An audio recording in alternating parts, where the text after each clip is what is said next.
Než začneme, tak rýchla vsúka pre mojich žiakov. Ak mi v pondelok alebo útorok v škole budete vedieť povedať, v čom sú tieto dve osy zle spravené, sú tam dve veci minimálne, čo mi napadajú takto na prvú, tak budem najviac hrdý učiteľ na svete, že ste našli moju chybu.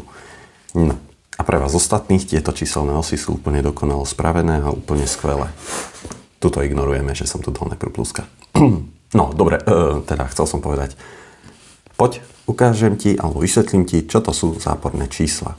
Záporné čísla sú vlastne čísla, ktoré sú menšie ako 0. Doteraz, vždy keď si počítal nejaký príklad alebo proste si sa stretol s nejakými číslami, tak najmenšie číslo, ktoré ti mohlo výjsť, bola práve 0. No ale záporné čísla sú ešte menšie ako 0. Napríklad, určite si už videl niekedy v predpovedi počasia a podobne, že je minus 5 stupňov Celzia.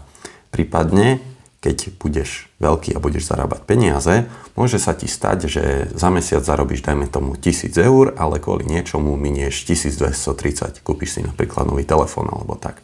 Tak budeš mať na výpise z účtu ukázané, že bilancia za mesiac je minus 230 eur.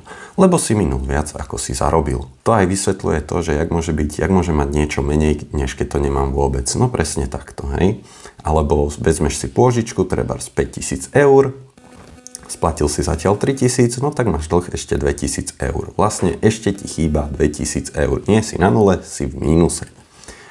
Prípadne mohla si vidieť, ak si išla vo výťahu v nákupnom centre, alebo tak, že tam je vlastne takto sú číselka pekne, že 4. poschodie, 3., 2., 1. a tak ďalej.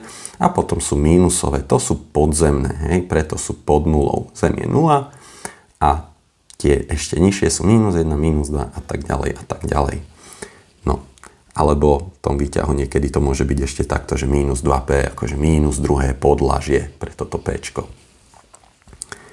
Čiže zapamätaj si, záporné čísla menšie ako 0, podľa toho, ako číselnú os máš, väčšinou sa dáva táto, ale pre tieto záporné je vhodné si to ukázať aj na tejto zvislej.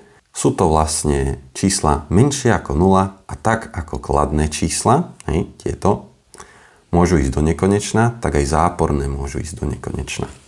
To je asi všetko, čo zatiaľ potrebuješ vedieť. Ďalšie veci sa dozvieš v ďalších videách. Vidíme sa na budúce.